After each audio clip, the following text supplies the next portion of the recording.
Drugs ముఠాలపై narcotics control bureau NCB ఉక్కుపాదం మోపుతోందని అమిత్ షా తెలిపారు. గత 4 నెలల్లో దేశంలోని 4 రాష్ట్రాల్లో ఎన్సీబీ 547 కోట్ల రూపాయల విలువైన మాదక ద్రవ్యాలను స్వాధీనం చేసుకుందని సామాజిక మాధ్యమం ఎక్స్లో పోస్టు చేశారు. మాదక ద్రవ్యాల అక్రమ రవాణాకు పాల్పడుతున్న 15 మందిని అరెస్టు చేసినట్లు చెప్పారు.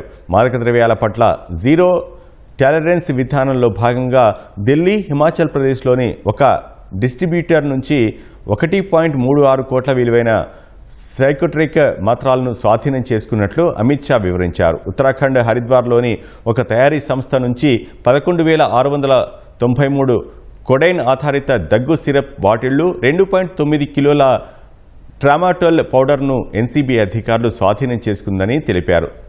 మోదీ మార్గదర్శకత్వంలో మాదక ద్రవ్యాల రహిత దేశంగా నిర్మించే దిశగా ఈ చర్య ముందడుగు అని అమిత్ షా పేర్కొన్నారు.